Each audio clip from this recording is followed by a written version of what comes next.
Bago pa magising ang karamihan sa Barangay San Roque, buhay na ang kalsada para kay Aling Cora Villaseñor. 3:00 pa lang ng madaling araw, naghuhuni na ang mga kuliglig sa tabi ng estero at ang hangin ay may halong amoy ng basang semento at nilulutong arnibal. Sa loob ng maliit niyang inuupahan, isang silid na may bubong na yero at dingding na kahoy, kumakabog ang takure sa kalan habang dahan-dahan niyang hinahalo ang matamis na syrup. Konti lang, para hindi sumakit ngipin ng mga bata, bulong niya sa sarili, parang may kausap na matagal nang kilala ang panlasa ng komunidad. Sa gilid, nakasalansa ng mga baso, iba-ibang klase, karamihan ay bigay-bigay lang ng mga suki. May basong plastik na may kupas na logo ng soft drinks, may garapon na dating lalagyan ng kape, at may ilan pang maliliit na cup na maingat niyang hinuhugasan gabi-gabi. Sa ibabaw ng mesa, nakapatong ang isang lumang timbangan at isang maliit na notebook na puno ng pangalan at petsa. Hindi iyon listahan ng utang lang, listahan niyon ng tiwala. "Mang Lando, dito na ako!" Sigaw niya sa bintana nang marinig ang pamilyar na ugong ng tricycle sa labas. Bumukas ang pinto at sumilip ang mukha ni Mang Lando. Matulis ang ilong, sunog sa araw ang balat kahit madaling araw pa lang at may ngiti na parang laging may baong biro. "Aba, Aling Cora, gising ka na naman? Ang aga mo talaga. Parang ikaw ang nagtutulak ng araw para sumikat," sabi niya habang binubuhat ang isang lalagyan ng sago. "Nako, kung kaya ko lang yun, matagal ko nang pinasikat ang araw sa buhay ko," sagot ni Cora na may halong tawa pero may nakatagong pagod sa dulo. "Ito na ba ang kariton mo?" "Oo, ayusin mo lang yung gulong ha. Kanina pa kumakadyot, baka sa gitna ng kalsada tumigil." "Huwag kang mag-alala. Yung gulong mo mas matibay pa sa relasyon ng mga tao sa subdivision na pinupuntahan mo," biro ni Mang Lando, sabay turo sa direksyon ng malayong gate na palaging may ilaw kahit gabi. Napangiti si Cora pero hindi na sumagot. Alam niyang may katotohanan sa biro. Doon sa subdivision na iyon, mga bahay na mataas ang bakod, mga halaman na parang sinuklay bawat dahon at mga sasakyang kumikislap-kislap. Hindi basta-basta ang galaw ng mga taong tulad niya. Maya-maya, umusad na ang kariton sa makitid na kalsada. Tinutulak ni Cora abang si Mang Lando ay nakasunod sa tricycle, handang tumulong kapag sumabit ang gulong sa bato o sa kanal. Sa bawat hakbang, maririnig ang mahinang kalansing ng kutsara at baso at ang malambot na tunog ng takip ng kaldero. Pagdating nila sa tapat ng sari-sari store ni Tita Mirasol, naroon na ang ilaw sa tindahan. Parang hindi natutulog ang tindahan na iyon dahil sa dami ng dumadaan at bumibili kahit madaling araw. "Ay, heto na si Reyna ng taho," sigaw ni Tita Mirasol hawak ang walis tambo. "Tita, wag mo kong tinatawag na Reyna. Baka mamaya marinig ng mga Reyna sa loob ng subdivision ipatapon pa ako," pabirong sagot ni Cora pero may kabuntot na buntong hininga. Lumabas si Tita Mirasol, bilugan ng mukha at laging may pulbos ang pisngi, parang handa sa kahit anong chismis at kahit anong gulo. Inabot niya kay Cora ang 2 baso na makapal. "Eto, gamitin mo to, mas sosyal tignan, baka sakaling maawa ang mata nila sa'yo," sabi ni Tita Mirasol. "Salamat tita, ikaw talaga, kung hindi ka nagtindahan bagay kang maging, abogado ng mga taho vendor." "Wag na, Aling Cora, baka sa bibig pa lang makasuhan na ako. Basta ingat ka doon, narinig ko yung mga bago raw sa homeowners mahihigpit." Tumigil sandali si Cora, nakapulupulupot ang kamay sa hawakan ng kariton. "May bago na naman?" "Oo, sabi ng anak ng pinsan ko na kasambahay doon, may mga meeting, may mga listahan. Gusto nila yung paligid malinis daw, lalo na sa gate." Hindi sumagot si Cora, hindi dahil wala siyang sasabihin, kundi dahil sanay na siya. Sa tagal niyang naglalako, marami na siyang narinig. Bawal ang vendor, bawal ang maingay, bawal ang mabaho, bawal ang mukhang mahirap. "Aling Cora!" May boses na sumigaw mula sa kabilang kanto. Si Nene Papi iyon. Payat, nakapusod ang buhok at may dalang maliit na barya sa palad. Kahit madaling araw, nakauniforme na siya at ang bag niya ay halatang luma, may tahi-tahi sa gilid. "Nene, bakit gising ka na? Ang aga pa!" sabi ni Cora, mabilis na lumapit at hinaplos ang ulo ng bata. "May quiz po kami ngayon," sabi ni nanay, "pag nag-aral daw ako ng maaga, papasa ako. Tsaka, bibili po sana ako ng taho, kahit kalahati lang." Inabot ni Papi ang barya, nanginginig pa ang kamay sa lamig. "Nako, quiz! E di dagdagan natin ang lakas ng utak mo. Kumuha si Cora ng baso at nilagyan ng taho, hindi kalahati kundi halos puno. Nilagyan niya ng ekstra sago at hindi niya sinukat ang arnibal. Tama lang, sakto sa matamis na kaya ng bata. Aling Cora, wala po akong pambayad sa sobra. Mahina ang boses ni Papi.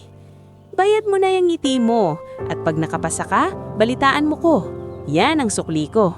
Sabi ni Cora, sabay kindat.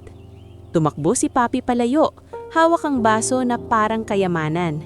Sa ganitong mga sandali, nakakalimot si Cora sa tuhod niyang masakit, sa daliri niyang namamanhid, at sa bigat ng kariton. Kaya niya ginagawang maaga ang mundo dahil may mga batang tulad ni Papi na naniniwala pa sa simpleng lambing. Nang malapit na sila sa gate ng subdivision, ang tawag ng mga tao ay Villa Montellano Heights, parang may royalty.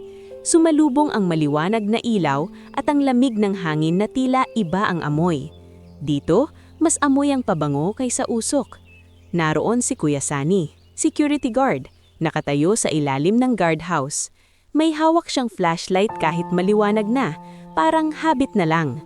Sa loob ng gate, may mga CCTV na umiikot at may maliit na sign na no vendors allowed inside.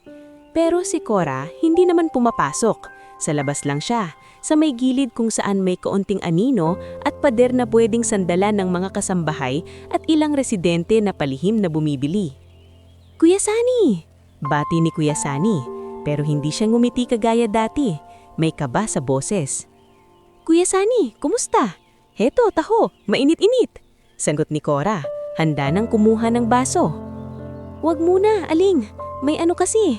Umiwas ng tingin si Kuya Sani, parang may masamang balita. May ano? Tanong ni Cora. Lumapit si Mang Lando, kunwari nag-aayos ng gulong pero nakikinig. Nagpalit kasi ng pamunuan sa homeowners. May memo. Bawal na raw ang vendor sa paligid ng gate, kahit sa labas. Nang marinig iyon, parang humigpit ang hawak ni Cora sa kutsara. Ngulit hindi siya sumigaw, hindi siya nagwala. Pinagdaanan na niya ang mas malala sa buhay. Kuya, sa labas lang naman ako. Hindi ako papasok. Hindi ako nag-iistorbo. Mahinaon niyang sabi, pero may paninginig na bahagya sa dulo. Alam ko, Aling, pero may nagreklamo. Sabi nila, di raw maganda tignan. Hindi raw maganda tignan? Ulit ni Cora. At doon, parang tumama sa kanya ang salitang iyon hindi sa tinga, kundi sa loob ng dibdib. Dumating ang isang babae sa gate, si Miss Clarice Dizon, nakaputing uniforme, may ID na nakasabit, at may eye bags na halatang galing night shift. Nagsalubong ang mata nila ni Cora, at agad lumumbot ang mukha ng nurse. Aling Cora, bulong ni Clarice, lumapit ng hindi masyadong halata. May taho pa po. Oo, hiha. Mainit pa. Nilingon ni Clarice ang guardhouse. Kuya Sani, saglit lang. Bibili lang kami. Nag-aatubili si Kuya Sani, pero tumanggo rin. Parang nagbibigay ng 5 minutong pahintulot sa isang mundong ayaw na sa mga tulad ni Cora. Habang nagsasalin si Cora ng taho, napansin niyang naninginig ang kamay ni Clarice, hindi sa lamig, kundi sa pagod. Ang payat mo, hiha. Kumakain ka ba? Hindi na nga po ako nakapag-dinner, Aling. Ang daming pasyente. Tapos yung nanay ko may maintenance pa. Mahina niyang sabi. Tinapik ni Cora ang baso. Eto, dagdagan ko. Huwag mo nang bayaran ng buo. Bahala ka na. Basta magpahinga ka kapag kaya. Aling, nakakahiya. Nangingilid ang mata ni Clarice. Mas nakakahiya kung mamamatay ka sa trabaho. Hindi ka naman papalitan ng ospital pag nangyari yun. Sagot ni Cora, seryoso. Hindi nakasagot si Clarice. Kinuha niya ang baso at naglabas ng pera. Pero pinigilan ni Cora ang kamay niya. Sabi ko nga, bahala ka na. Ulit ni Cora. May lambing na matigas. Yung klasing lambing ng matatandang sanay magtaguyod. Padalis ni Clarice, huminga ng malalim si Cora. May mga ganitong tao na nagpapalakas sa kanya. Hindi dahil mayaman, kundi dahil marunong umunawa. Aling Cora, muling nagsalita si Kuya Sani, mas mahina. Pasensya na talaga, may nag-iikot mamaya, baka makita ka. Kilala ko na yan, sagot ni Cora, pilit na ngumiti. Hanggang kailan ba ang pagbabawal? Isang araw? Isang linggo? Isang buhay? Hindi sumagot si Kuya Sunny dahil alam nilang pareho kapag ang utos galing sa taas, madalas ang baba ang unang tinatamaan. Mula sa loob ng guardhouse, may lumabas na junior guard na hindi kilala ni Cora. Si Romiel, bata, matigas ang muka, parang gustong magpakitang gilas. Ano to? Nandito pa vendor? Malamig niyang tanong. Umayo si Kuya Sunny. Romiel, sa labas lang siya. Bibili lang si Ma'am Clarice. Bawal vendor kahit sa labas kuya, sabi sa memo. Sagot ni Romiel, sabay tinginan kay Cora mula ulo hanggang paa. Isang tinging parang hinuhusgahan ng dumi kahit malinis ang apron ni Cora. Naramdaman ni Mang Lando ang inis. Hoy bata, taho lang yan, hindi droga. Sumingit si Cora, mabilis para hindi lumaki. Sige kuya, hindi ako manggugulo. Magpapahinga lang ako sa kanto. Lalayo ako konti. Kinuha niya ang hawakan ng kariton at dahan-dahang itinulak palayo sa gate, parang tinatanggap na naman ang isa pang pag-uurong sa mundo. Habang lumalayo, narinig niya ang bulong ni Romiel. Ang dugyot kasi tignan, kaya nagrereklamo. Doon, napapikit si Cora saglit. Hindi dahil sa luha, kundi dahil pinipigilan niyang lumabas ang lahat ng sakit na matagal nang nakatago. Sa edad niyang ito, sanay na siyang masugatan ang balat ng dangal. Pero may mga araw na mas masakit ang salita kaysa sugat. Sa kanto, sa may pader na may lumang poste, huminto siya. Umupo siya sa maliit na bangko na dala niya at inabot ni Mang Lando ang thermos ng tubig. Aling, uwi na tayo. Baka masamain pa nila. Hindi ka na bata, sabi ni Mang Lando, may halong galit at padaalala. Umiling si Cora. Hindi pa, may mga suki pa ako, may mga batang naghihintay, may mga kasambahay na sa taho ko lang nakakabili ng almusal nang hindi napapagalitan. Tao ka rin aling, mariing sabi ni Mang Lando. Tao ako, oo, sagot ni Cora, nakatingin sa kalsada. Kaya nga ako lumalaban. Tahimik lang. Sa bulsa ng apron niya, naramdaman niya ang maliit na notebook, yung listahan ng tiwala. At sa loob ng kahon sa ilalim ng kariton, naroon din ang lumang sobre na palaging niyang dala kahit hindi niya binubuksan. Parang anting-anting na nagpapaalala sa kanya na may dahilan ng lahat ng paghihirap. Sa malayo, nagliwanag ang silangan. Unti-unting dumadami ang tao sa kalsada. Mga kasambahay na nagmamadaling bumili, mga driver na sumisipol at mga batang papasok sa paaralan. Sa bawat dumaraan na tumitingin kay Cora, may halong awa, may halong hiya, may halong pagtingin na parang siya'y parte ng kalsada. Nandyan lang, dapat umiwas. Ngulit sa loob ng dibdib ni Aling Cora, may tahimik na panata. Hindi siya mawawala, parang basura. Hindi siya basta itataboy ng walang kwento. Dahil ang taho niya, hindi lang pagkain. Ito ang huling hibla ng buhay na pinanghahawakan niya. Habang ang anak niyang si Leandro, sa kung saan mang naroroon, ay nananatiling pangalan na binubulong niya tuwing madaling araw. Kasabay ng paghalo ng arnibile at kasabay ng pag-asa na balang araw, may araw na sisikat na para sa kanila.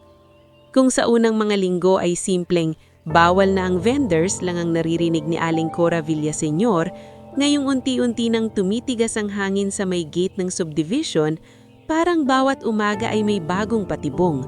Hindi na siya basta pinapaalis, pinahihiya siya sa paraang hindi madaling ipaglaban dahil laging may salitang patakaran na nakasabit sa dulo.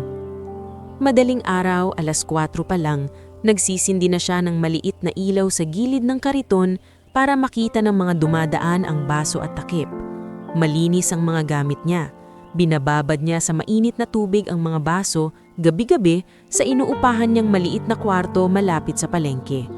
Pero kahit ganon, habang itinutulak niya ang kariton papunta sa gate, ramdam niyang hindi na siya welcome.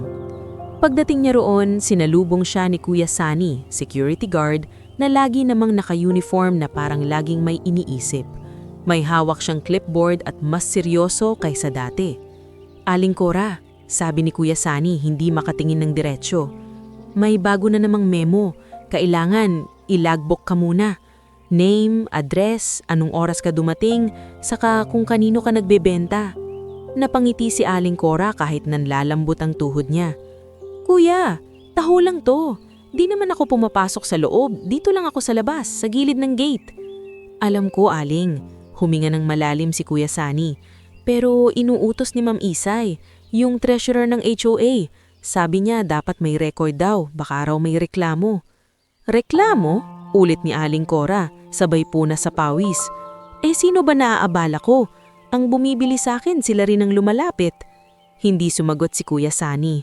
Sa halip, itinuro niya ang isang maliit na mesa sa gilid, parang extension ng gate.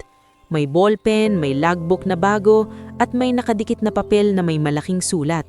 No vendors beyond this point.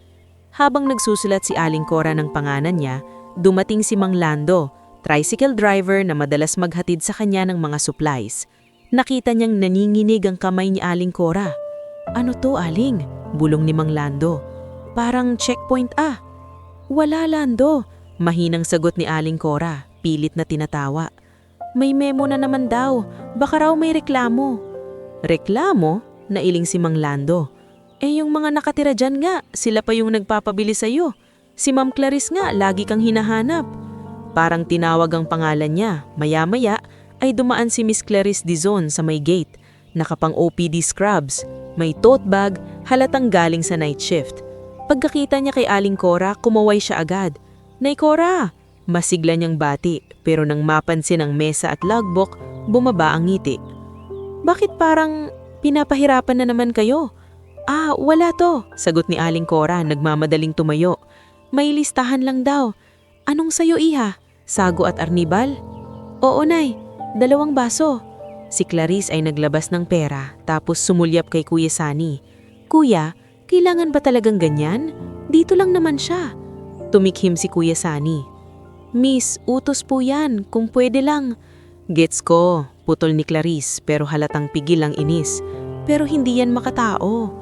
Nagkibit balikat si Kuya Sunny na parang gustong humingi ng tawad pero hindi niya magawa. Kinuha ni Clarice ang baso ng taho, tapos lumapit kay Aling Cora ng mas malapit. Nay, ingat kayo, bulong niya. Narinig ko sa loob, si Mrs. Danica Montellano C. nagagalit daw sa vendors. May charity branch sila sa weekend, baka lalo kayong bantayan. Nang marinig ang pangalang Danica, napalunok si Aling Cora. Parang may malamig na kamay na humawak sa dibdib niya, pero hindi niya ipinahalata. Tumanggo lang siya. Salamat, iha, sagot niya. Basta tuloy lang tayo, Diyos na bahala. Hindi pa tapos ang umaga, may sumunod na pagpapahirap. Isang araw, pagdating ni Aling Cora sa gate, biglang may bagong guard na hindi niya kilala. Matangkad, malapad ang balikat, at ang tingin ay parang hinuhusgahan na siya kahit wala pa siyang ginagawa. Bawal, sabi nito agad. Sino ka? Ako si Cora, sabay turo sa logbook. Nakalista ako dyan, dito lang ako sa labas. Wala akong pakialam, putol ng guard. Bawal ang vendor, umalis ka. Napatingin si Aling Cora kay Kuya Sunny na nasa loob ng gate, pero si Kuya Sunny ay parang binigatan ng manapaa. Lumapit siya pero maingat. Kuya Otip, pakiusap ni Kuya Sunny sa bagong guard. Si Aling Cora yan. Dito lang siya sa gilid, di namang pumapasok. Pinapayagan naman dati. Dati, diin ni Kuya Otip. Ngayon iba na. May bagong pamumuna. Kung gusto niya, kumuha siya ng permit. Permit? Ulit ni Aling Cora. Halos pabulong. Saan po kukuha? Sa barangay. Sa HOA. Bahala ka, sagot ni Kuya Otip. Sabay tingin sa kariton na parang may nakita siyang mali. At yung ilaw mo, patayin mo. Baka illegal connection yan. Nabigla si Aling Cora. Battery lang to, kuya. Para lang makita ng dumadaan. Patayin, ulit ni Kuya Otep. Sa gilid, si Tita Mirasol, may-ari ng sari-sari store sa kanto, ay dumaan para kumuha ng yosi. Nakita niya ang pangyayari at napasugod. Hoy, ano ba? Tahong-taho lang yan, sigaw ni Tita Mirasol. Kung maka-illegal connection ka, kala mo naman. Tita, pakiusap ni Aling Cora, hinawakan ng braso niya. Hayaan mo na, baka lalo lang. Doon niya unang naramdaman ang bigat ng takot mawala ng hanap buhay na laging dala ng mahihirap. Hindi lang siya ang natatakot, pati ang mga gustong tumulong. Sa aram ding iyon, napilitan si Aling Cora pumunta sa barangay hall para magtanong ng permit. Nandon si Kapitan Ruel Mercado nakaupo sa swivel chair, may kape at may ngiting pang politiko. "Aling Cora," sabi ng kapitan, kunwari mabait. "Ay naku, kilala ka namin, sipag mo. Pero alam mo naman, may rules." "Opo, Kap," mahinahon niyang sagot. "Sabi po sa gate, kailangan daw ng permit. Magkano po? Paano po?" Nagkunwaring nag-isip si Kapitan Ruel tapos sumulyap sa assistant niya. "May processing fee yan, Aling. Saka, kailangan mo rin ng clearance sa HOA. Yung mga Montelanos ay, sila yung malakas ngayon." Tumango si Aling Cora, pero ramdam niyang hindi simple. "Kap, wala naman po akong extra. Pangbenta lang po ito, panggamot, pangbigas." "Eh di, maghanap ka lang sponsor," sagot ni Kapitan Ruel parang biro. "Baka yung mga suki mo diyan sa subdivision." Paglabas ni Aling Cora, halos manghina siya. Sa labas, naghihintay si Mang Lando. "Anong sabi?" tanong ni Mang Lando. "May fee daw," sagot ni Aling Cora na papailing. "Tsaka clearance sa HOA. Parang hindi nila ako gustong payagan." Napasuntok si Mang Lando sa hangin. "Grabe, parang pinag-iinitan ka na talaga." Dahil dito, mas lalong gumapang ang pagod at sakit sa katawan ni Aling Cora. Sa gabi kapag hinahalupos niya ang namamagang tuhod, napapapikit siya at pinipigilan ng pagdaing. Naaalala niya ang mga panahong mas malakas pa siya, noong kaya niyang magbuhat ng tray sa catering, noong ang asawa niya'y buhay pa at may kaagapay siya sa renta. Ngayon, mag-isa na lang siya. At ang anak niyang si Leandro, matagal nang nasa Maynila. Kapag tinatanong siya ni Nene Papi minsan habang bumibili ng taho, lagi niyang sinasagot, "Nagtatrabaho lang yun anak, busy."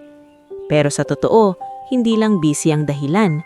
May mga bagay siyang ayaw ikwento sa kahit kanino dahil kapag binuksan niya ang sugat, baka hindi na siya makatayo kinabukasan.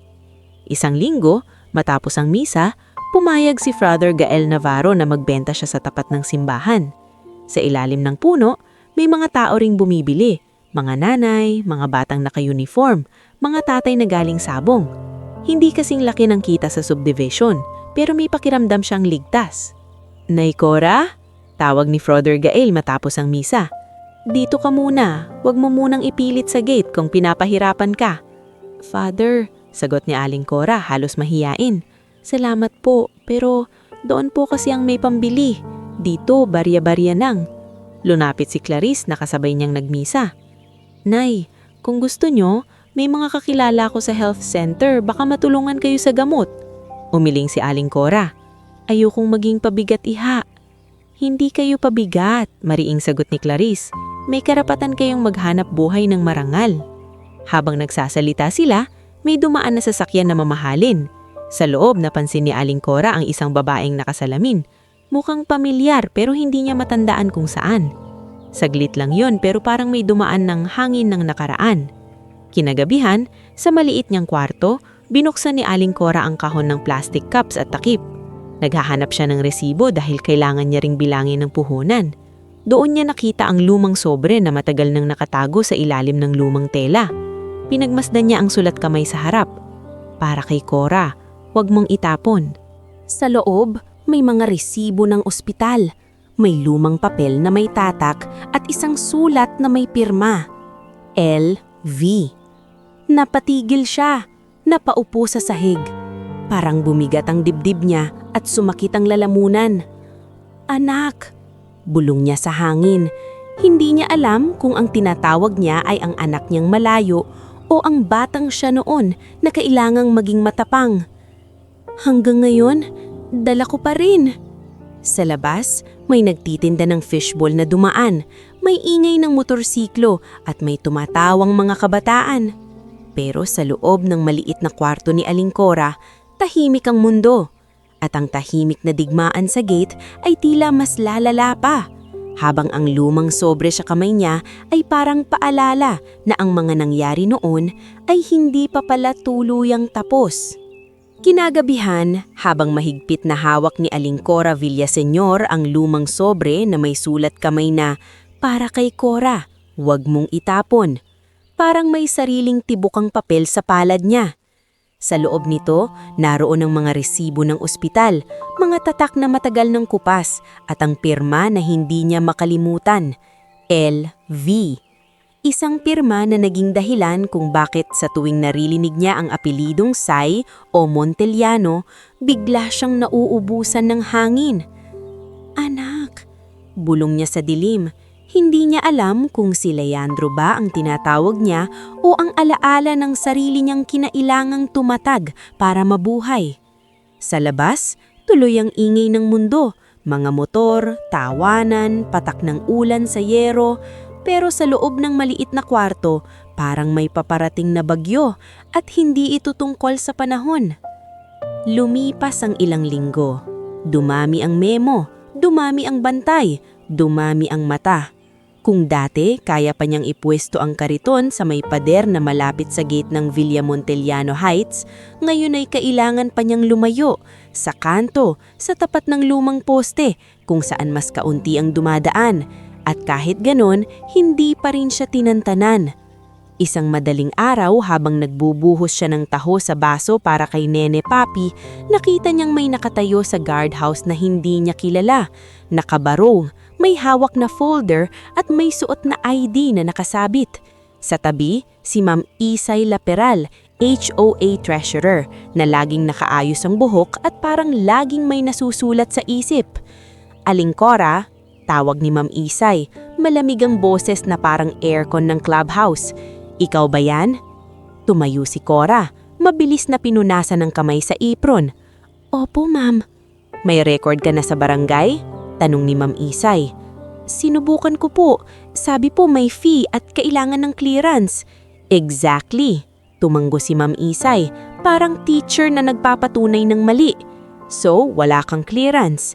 Ibig sabihin, illegal ang pagbebenta mo rito. Ma'am, sa labas lang po ako. Hindi po ako pumapasok.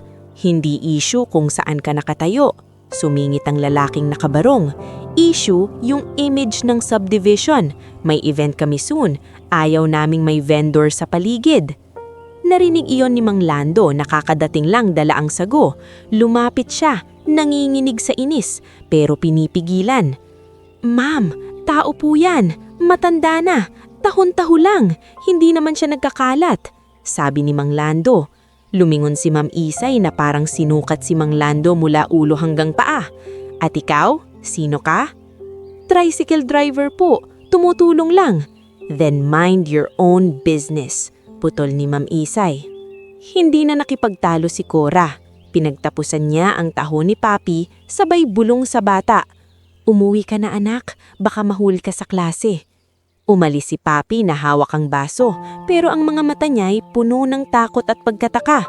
Lumingon siya kay Cora. Gusto niyang magsalita pero hindi niya alam kung anong sasabihin. Pag-uwi ni Cora ng gabing iyon, dumalaw si Clarice Dizon sa maliit niyang pwesto sa tapat ng simbahan. Hindi naka-uniforme si Clarice, naka-jacket lang at may dalang paper bag na may tinapay. Nay, sabi ni Clarice, diretso agad, may balita ako. Yung charity branch sa Villa Montellano Heights, this weekend na. Si Mrs. Danica Montellano Sai mismo ang host. Napatigil si Cora sa pag-aayos ng baso. Danica? Opo. At sinabi ng isang kasambahay na kakilala ko, si Alma Joy, kasambahay sa kanila, na may listahan daw sila ng mga hindi dapat makita sa gate.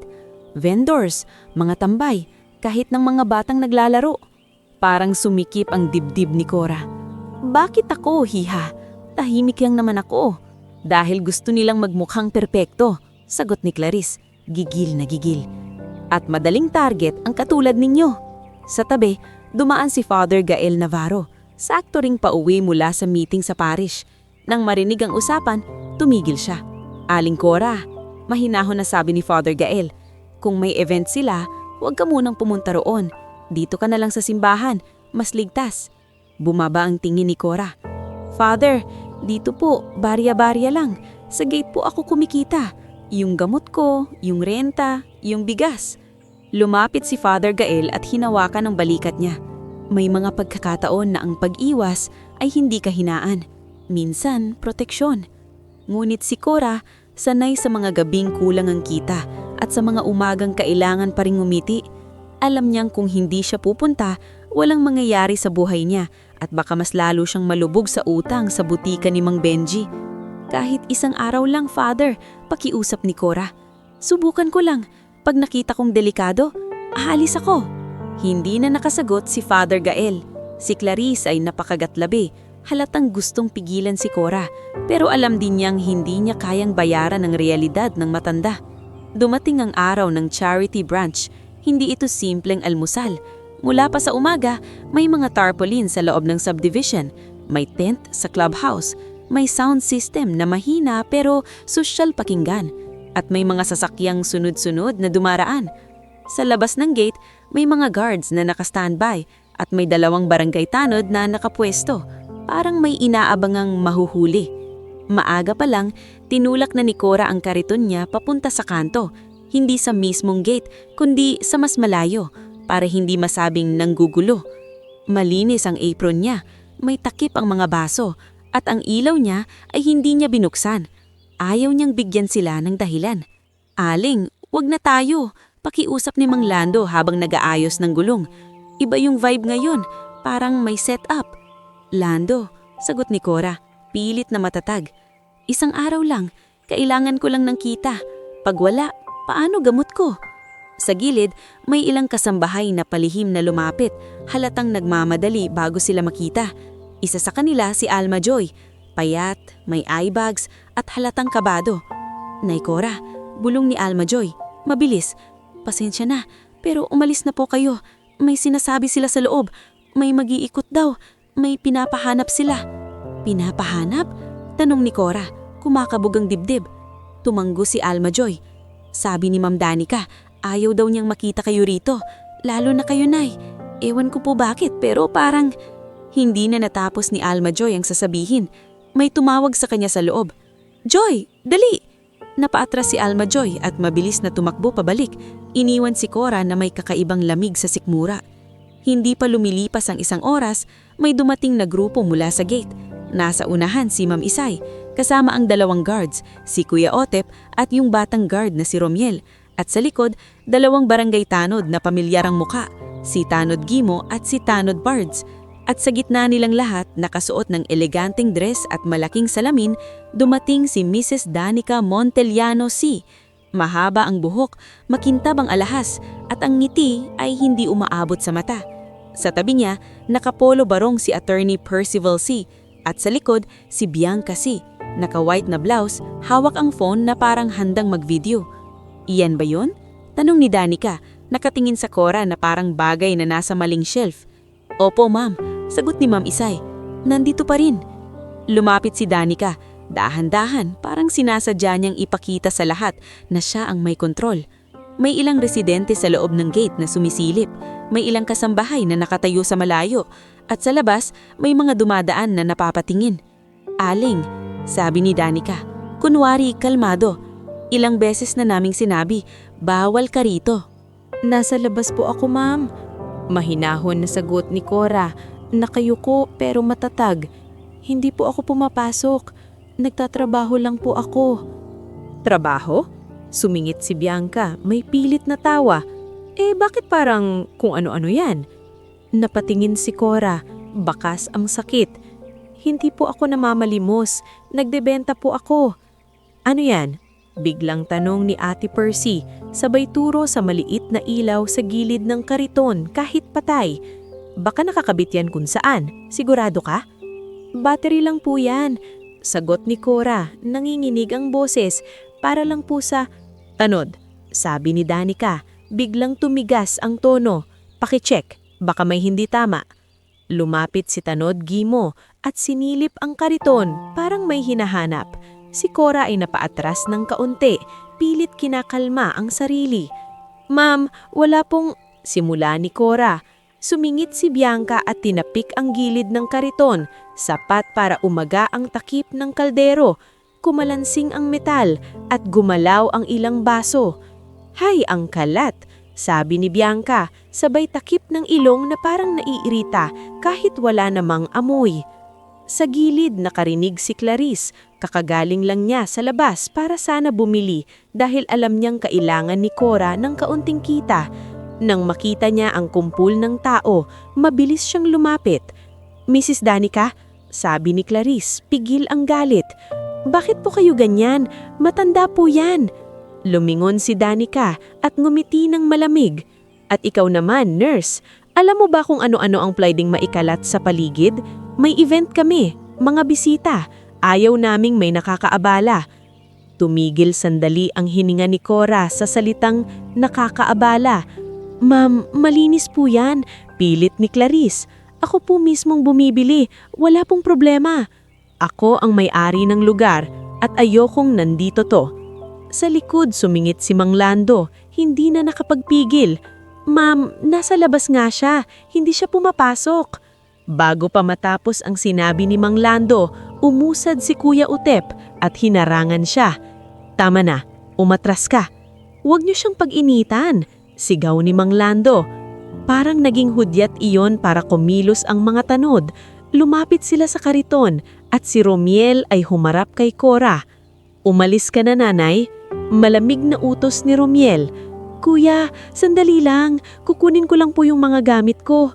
Pakiusap ni Cora. Ngunit si Danica halatang nagmamadali. "Pakialis na, nakakaabala." Lumapit si Tanod Pards para alalayan sana si Cora palayo sa gitna, pero sa pagmamadali at siksikan, natisod si Cora sa may gilid ng kariton. Napaupo siya ng marahan, nagulat at napahawak sa tuhod. "Wag!" sigaw ni Clarice, pero huli na. Nasa sahig na si Cora, humihingal. "Maawa kayo," mahina niyang sabi, halos hindi na marinig. Sa pagkakagulo may isang lalagyan ng armibal na natabig at tumapon. Kumalat sa semento ang palagkit na tamis, sumunod ang sago at gumulong ang ilang baso. Kumalansing ang kutsara at bumukas ang takip ng kaldero. Lumabas ang singaw ng mainit na taho na parang biglang naputol ang umaga. Sa gilid may batang napahinto, si Nenek Poppy. Dumadaan lang sana papunta sa school activity. Nang makita si Cora, napasigaw siya. "Lola Cora!" Gusto sanang lumapit si Poppy, pero hinila siya ng kasambahay palayo. "Wag, Poppy, dito ka lang." Si Father Gale, sakto ring papunta sa blessing sa malapit. Narinig ang ingay at mabilis na lumapit. "Tama na, anong nangyayari dito?" "Father," sabi ni Danica, kunwaring nahinaw. "Patakaran ba yan kung may napapahamak?" Mariing tanong ni Father Gale, naninginig sa galit at awa. Samantala si Bianca ay nakataas ang phone, nagre-record at maririnig pang bumubulbong, "Ayan, para makita ng lahat, bawal dito." Humihibik si Clarice habang lumuluhod sa tabi ni Cora. Dahan-dahang inaangat niya ang balikat niya. "Nay, pasensya na, pasensya na. Hindi mo kasalanan, iha." Mahina ngulit malinaw na sagot ni Cora. Mahinang sagot ni Cora, pero duguan na ang siko at nanginginig ang mga daliri niya sa sakit at hiya. At doon, sa pinakagitna ng kaguluhan, habang nagkakagulo ang mga tao, habang may nagbubulungan at may nagvi-video, biglang tumahimik ang kalsada nang may dumating na sasakyan. Isang black sedan na dahan-dahang huminto sa tabi. Hindi ito maingay, hindi ito paandar, pero sapat ang presensya para mapalingon kahit ang mga tanod. Bumukas ang pinto. Bumaba ang isang lalaking matangkad, maayos ang polo at ang matay diretsyo kay Cora, parang matagal siyang hinahanap. Kasunod niyang bumaba ang isang babaeng may ID ng ospital, si Dr. Ma Tessa Robles, at isang lalaking naka-plain clothes na may tindig na pulis, si Chief Inspector Nilo Sarmiento. Huminto ang lahat. Si Danica na kanina'y matapang, biglang nanigas ang ngiti. Si Attorney Percy ay napahawak sa sariling relo na parang nawalan ng oras. At si Aling Cora, nakahandusay at hawak ang sugatang braso, ay napatingala at sa bibig niyang nanginginig, isang pangalan lang ang kusang lumabas, halos walang tunog. "Ando, Ando." Halos hindi lumabas ang pangalan ni Aling Cora Villaseñor, pero sapat na iyon para parang tumigil ang hangin. Nakatitig siya sa lalaking kakababalang mula sa black sedan. Matangkad, maayos ang polo at may matang parehong pamilyar at estranghero. Ang mukha niya ay mas matalas na mayon, mas adult, mas matatag ang panga, pero ang titig, iyon ang titig na ilang dekada nang hinahanap ni Cora tuwing madaling araw. Ma, mahina ang boses ng lalaki, parang napuputol. Ma, bakit kayo ganyan? Lumuhod siya agad sa semento. Hindi iniisip kung marurumihan ang pantalon niya. Hindi iniisip kung may nanunood. Inabot niya ang sugatang braso ni Cora na naninginig at dahan-dahang tinakpan ng palad niya ang sugat. Parang gusto niyang pigilan ang sakit sa mismong paghawak. Anong ginawa nila sa'yo? Tanong niya, nanginginig ang boses na pilit pinipigil ang galit. Anak, bulong ni Cora, nangingilid ang luha pero hindi pa rin lumalabas. Hindi, okay lang ako. Hindi okay to. Tumayo si Dr. Leandro o Ando Villaseñor at humarap sa mga tao. Sa likod niya, lumapit si Dr. Tessa Robles, hospital administrator, may hawak na maliit na medical kit. Ma'am Cora, please, maupo po muna kayo. Tingnan natin yung siko niyo.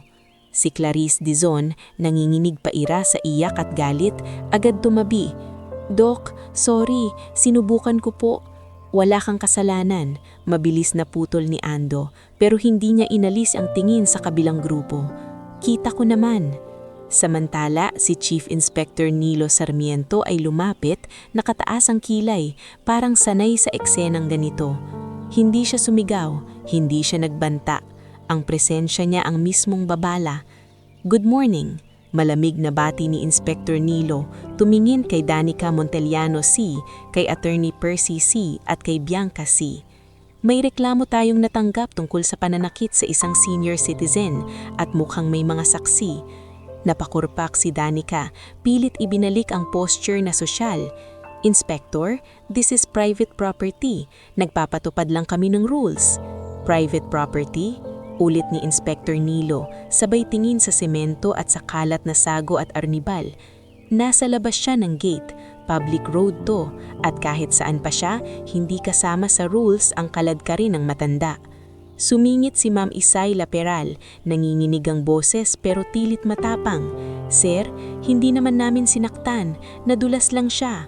Ako po mismo ang nakakita, putol ni Clarice, tumayo at hinawi ang luha. Hinila po siya ng tanod at guard at sinipa po ni Miss Bianca yung kariton. Excuse me? Mabilis na kontra ni Bianca, sabay taas ng phone. May video ako, makikita niyo dyan na siya ang... Miss Bianca, malamig na sabi ni Inspector Nilo. Tandaan niyo, minsan ang video ang ebidensyang bumabalik sa gumawa. Parang may dumaan na kibot sa mukha ni Attorney Percy. Tumihim siya, nag-adjust ng barong at pilit ngumiti. Inspector, I'm a lawyer. Let's be careful. May miscommunication lang to. Mrs. Danica is hosting a charity brunch. May guests. Naturally, we wanted order. Order, ulit ni Ando, at doon unang sumabulat ang galit na matagal niyang kinukulong. Ang order ba yung ipahiya ang nanay ko? Napatigil ang lahat, maging si Kuya Sani sa guardhouse na payuko. Si Mang Lando nanginginig ang panga, napahawak sa gulong ng kariton para hindi sumugod. Lumapit si Ando ng isang hakbang, sapat para maparamdam sa mga say na hindi siya basta-basta. Kilala niyo ba siya? Tanong niya sabay turo kay Cora na ginagamot na ni Dr. Tessa. Isang vendor, sagot ni Danica, mabilis, parang gusto niyang tapusin. Hindi, umiling si Ando. Siya ang nanay ko, Aling Cora Villaseñor, senior citizen. At kung tingin nyo vendor lang siya, mas lalo kayong mali. Sumingit si Father Gael, matatag ang boses. Mrs. Danica, nakakahiya. Sa harap ng mga tao at ng Diyos, kaladkarin ng matanda? Pinilit ni Danica ang ngiti pero halata ang takot na dumagapang. Father, you're misunderstanding. Hindi ko kayo mami-misunderstand. Putol ni Father Gael. Kita ko ang sugat niya. Bumuntong hininga si Ando tapos tumingin kay Inspector Nilo. Inspector, may dalawang bagay akong gusto. Una, proteksyon para sa nanay ko. Pangalawa, tumigil siya saka naglabas ng folder mula sa bag na hawak ni Dr. Tessa. May mga dokumento ako at tingin ko interesado kayo rito. Napatingin si Attorney Percy, para bang may lumang multo na biglang tumayo sa likod niya. "Dok, ano yan?" tanong ni Inspector Nilo, pero hindi pa hinahawakan. Hinihintay niyang voluntaryong ibigay. "Records," sagot ni Ando. "Hindi lang tungkol sa nangyari ngayon. May lumang kaso, lumang report, at may pirma rito na matagal ko nang hinahanap." Doon parang sumikip ang paligid. Si Cora na nakaupo na sa bangko na dinala ni Mang Lando, napatingin kay Ando na parang gustong pigilan. Ngunit huli na. Naroon na ang anak niya at dala nito ang bigat ng nakaraan. "Anong pinagsasabi mo?" Pilit na tawa ni Danica, pero basag. "Wala kaming kinalaman sa kung ano man yan." Hindi sumagot si Ando agad. Lumapit siya kay Cora at yumuko. "Ma," mahinang sabi niya, "bitbit mo pa rin ba yung sobre?" Napatitig si Cora, parang bumalik sa kanya ang gabing hawak niya ang lumang sobre, ang pirma na LV, ang resibo ng ospital. Dahan-dahan siyang tumanggo. "Kaya pala," pabulong niyang sabi, "kaya ka dumating." Tumayo si Ando at muling humarap sa mga say. "May utang kayo. Hindi pera ang unang utang, kundi katotohanan." Si Dr. Tessa ay tumabi kay Ando. "I can verify those hospital records," sabi niya, diretso, walang ligoy. "And I remember the old case. That was one of the reasons the admin changed policies later." Tumalon ang kilay ni Danica. "Tessa, don't what?" Balik ni Dr. Tessa. "Takpan ulit? Hindi na panahon." Sa likod, ang mga residente sa loob ng gate ay dumadami ang silip.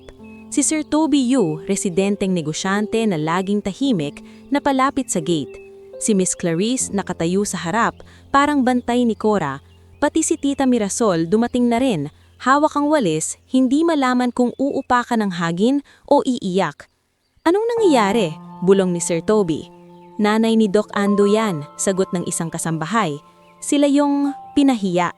Maya-maya, lumapit si Inspector Nilo sa dalawang tanod. "Ikaw, Tanod Gimo. Ikaw, Tanod Pards. Sino ang nag-utos na hawakan ng matanda?" Napatakbo ang tingin ng dalawang tanod kay Danica. Halos hindi na sila makapagsinungaling. "Ma'am, si Ma'am Danica po ang nagsabi," mahina ni Tanod Pards.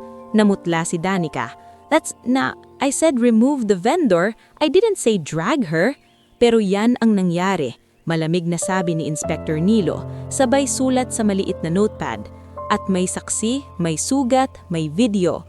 Lahat yan ay pwedeng pumasok sa kaso." "Attorney Percy," biglang sabi ni Ando, ang boses niya ay mas mabigat kaysa kanina. "Kilala mo ba yung pirma na to?" Dahan-dahan niyang binuklat ang folder at ipinakita ang isang lumang papel na may tatak. Hindi nakikita ng lahat, pero si attorney, sa isang tingin, parang naubusan ng dugo. "Doc, this is irresponsible," pilit niya sabi. "Hindi mo alam ang context." "Context?" ulit ni Ando, at biglang naglabas siya ng isang lumang resibo, katulad ng nasa sobre ni Cora. "Noong bata ako, naaksidente ako. Si Ma ang nagbenta ng alahas niya, nagbenta ng gamit para mapagamot ako. Pero may nangyari sa billing, may honorarium na biglang lumubo, may resibo na may pangalan ng donor, Sai Foundation." Napasinghap ang ilang residente. Si Ma'am Isay na kanina'y matapang, biglang nanliit. "Hindi ko sinasabing masama ang tumulong," tuloy ni Ando. "Pero ang masama, ginagamit ang tulong para mang-alipusta, para manakot, para kontrolin." Sumingit si Danica, halos pasigaw. "Wala kang karapatan, matagal na yan." "Matagal na yan, oo," sagot ni Ando. "Mas tahimik pero mas nakakatakot. Pero ang ginawa nyo ngayon, patunay na hindi kayo nagbago. Nanay ko pa rin ang sinasaktan nyo kahit lumipas ang taon." Si Cora, nanginginig, napahawak sa braso ni Clarice. "Anak, tama na," bulong niya.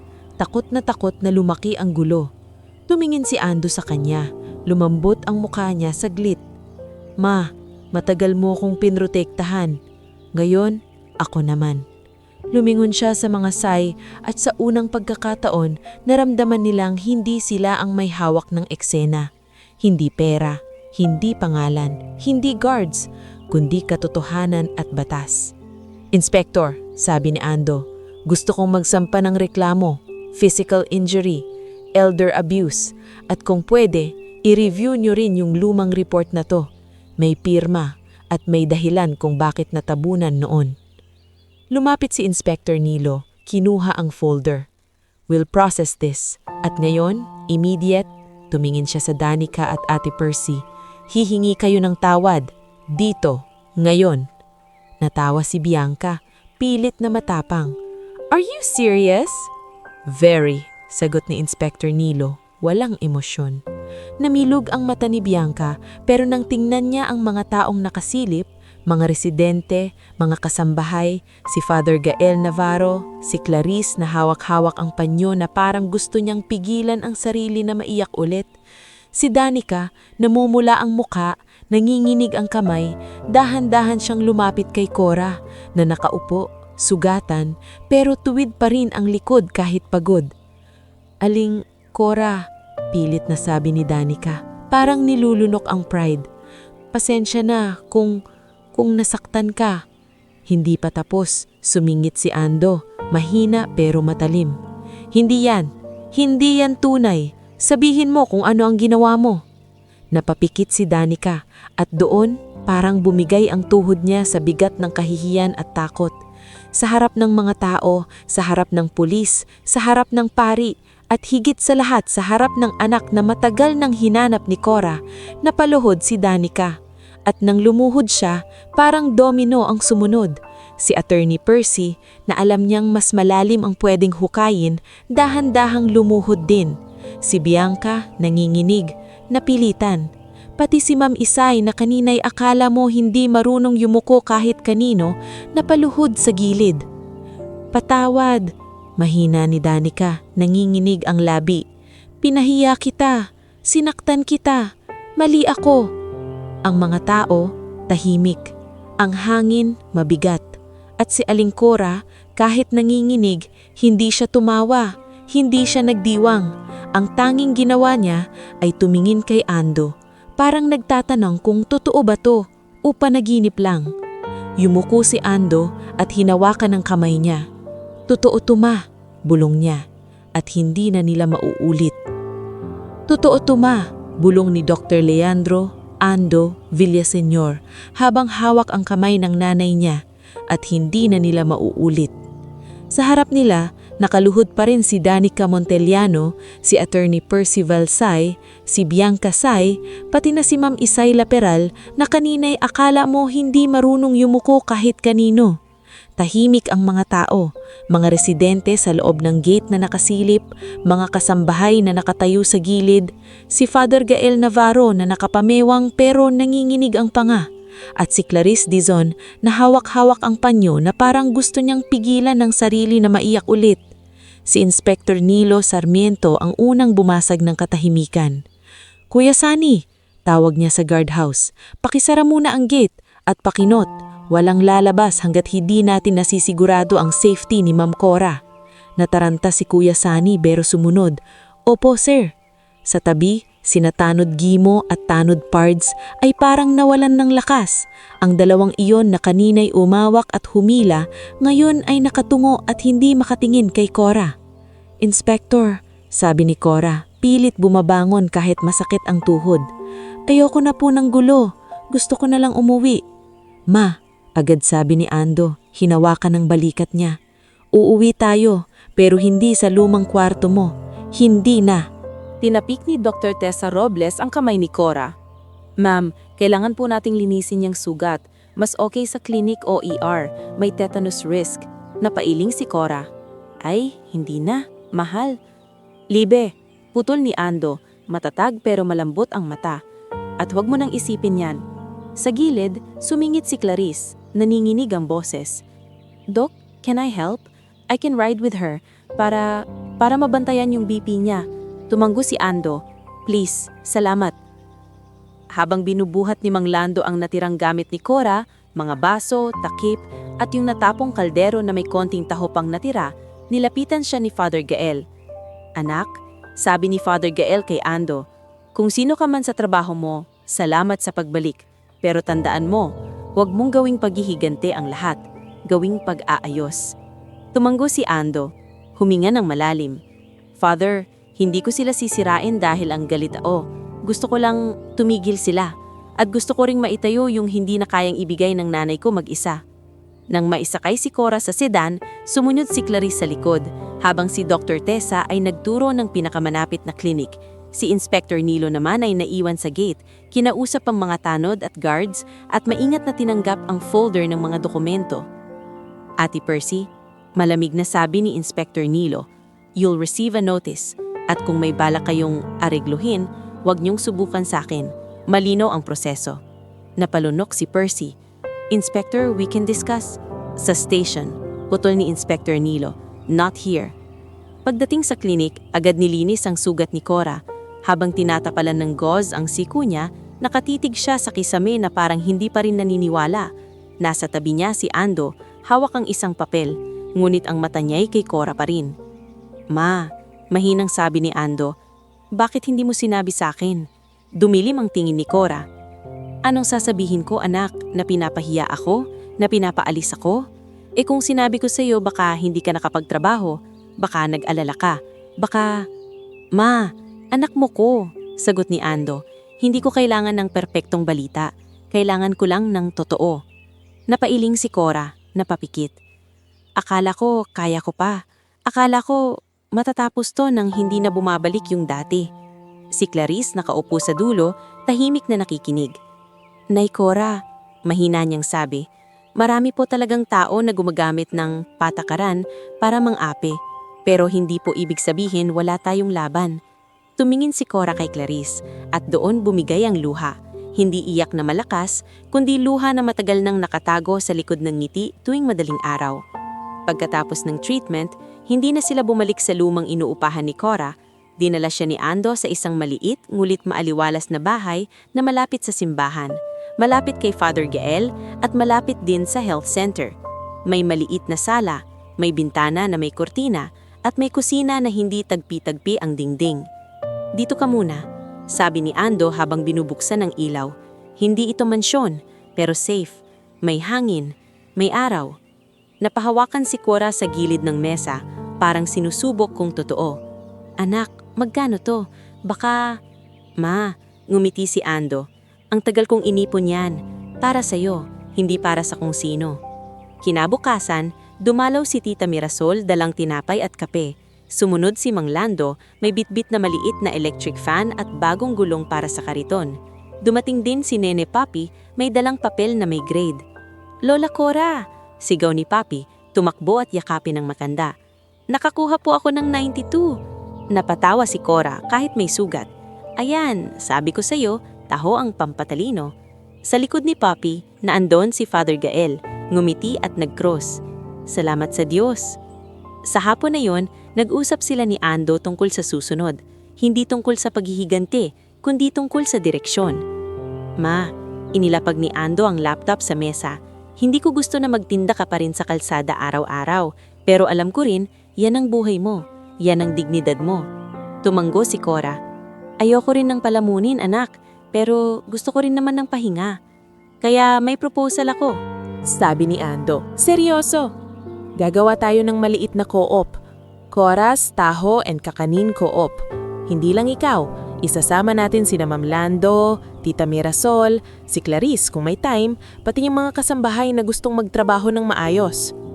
"Kasambahay?" tanong ni Cora, nagulat. Tumango si Ando. "Si Alma Joy, kinausap ko siya. Takot siya sa amo niya pero gusto niyang umalis. Kung mabibigyan natin siya ng trabaho, may income, may training, makakaalis siya sa cycle ng pang-aapi." Natahimik si Cora. "Anak, delikado yan. Baka balikan ka nila." "May proseso na," sagot ni Ando. "Si Inspector Nilo gumagalaw. At saka hindi naman iligal ang pagtulong. Ang iligal, yung pananakit." Mabilis na dumating ang mga sumunod na linggo na parang bagong kabanata. Si Ando, gamit ang koneksyon sa ospital at mga kaibigan sa medical community, nakahanap ng maliit na pwesto na pwedeng rentahan malapit sa palengke. Malinis, may tubig, may tamang sanitation. Si Dr. Tessa ang tumulong sa permits, FDA-like requirements sa simpleng food prep, barangay clearance na hindi pahirap, at training sa basic hygiene. "Ma'am Cora," sabi ni Dr. Tessa isang araw habang tinitignan ng bagong stainless table, "hindi ito para maging malaking negosyo agad, para ito maging safe, para walang makapagsabi na dugyot. Napangiti si Cora, pero may pait. Sana noon pa nila naisip yan bago nila ako husgahan. Dumating ang unang orientation ng co-op sa maliit na bahay ni Cora. Nandoon sina Mang Lando, Tita Mirasol, Clarice, Father Gael, at kahit si Sir Toby Yu, yung resident na negosyante na tahimik sa subdivision, nagpakita rin, may dalang envelope. Doc Ando, sabi ni Sir Toby, alanganin pero tapat. Hindi ko nagustuhan yung nangyari. Marami sa loob, tahimik lang kasi takot. Pero may mga gustong tumulong. Inabot niya ang envelope kay Ando. Small support, pang start, at kung kailangan nyo ng supplier, I can connect you. Nagulat si Cora. Sir Toby! Ngumiti si Sir Toby, bahagya. Ma'am, may mga tao ring natututo. Samantala, si Clarice ay naglakad ng papel para sa scholarship ni Neneng Papi. Si Father Gael ay nag-announce sa simbahan na may programang pangkaburayan para sa mga gustong magbenta ng malinis at makataong pagkain. Si Mang Benji sa butika, nang marinig ang nangyari, pumayag sa installment ng utang ni Cora at nagbigay pa ng discount. Pero hindi ibig sabihin na wala agad ang takot. Isang gabi, habang nagbibilang si Ando ng mga gastos, tumawag si Inspector Nilo. Doc, seryosong sabi sa telepono. Update. Attorney Percy is requesting a settlement. Danica Scamp is trying to control the narrative. May mga press din, pero may video at may witnesses. Malakas ang kaso. Huminga si Ando. Inspector, I don't want publicity. I want safety for my mom and accountability. Then keep your mom away from that gate, sagot ni Inspector Nilo. At huwag kayong magpapaprovoke. Ang best revenge nyo, ang pag-angat niya. Pagkababa ng tawag, lumapit si Ando kay Cora na nakaupo sa mesa, nag-aayos ng baso. Ma, hindi ka na babalik sa gate. Dito na tayo. Dito tayo magsisimula. Tumingin si Cora sa anak niya at sa ulang pagkakataon, hindi natakot ang nakita niya sa sarili, kundi pag-asa na may kasamang pagod, oo, pero may direksyon. Kinabukasan, nagbukas ang maliit na tindahan. Walang grand opening na fireworks, walang camera crew, walang ribbon cutting. Isang simpleng karatula lang na sinulat ni Tita Mirasol sa karton, Cora's Taho, malinis, makatao, para sa lahat. Unang dumating si Neneng Papi, dala ang kaibigan niyang si Jiro. Sumunod si Clarice, may dalang 2 baso para sa mga kasamahan sa klinik. Dumating si Alma Joy, nakapangkaraniwang damit, walang amo na sinisigaw, at unang beses siyang ngumiti ng maluwag. Nay Cora, salamat kasi akala ko habang buhay na akong takot. Hinawakan ni Cora ang kamay niya. Dito, walang amo. Dito, magkasama tayo. At nang dumating si Ando, bumili siya ng isang baso, umupo sa maliit na bangko sa tapat ng tindahan at pinanood ang nanay niyang nagtitinda. Hindi na sa kalsadang puno ng panghuhusga, kundi sa lugar na may dangal at liwanag. Uminom si Cora ng kaunting taho, saka tumingin sa araw na pasikat pa lang. Ang sarap pala, bulong niya, hindi lang tungkol sa taho, kundi sa buhay na sa wakas, may pahinga at may respeto.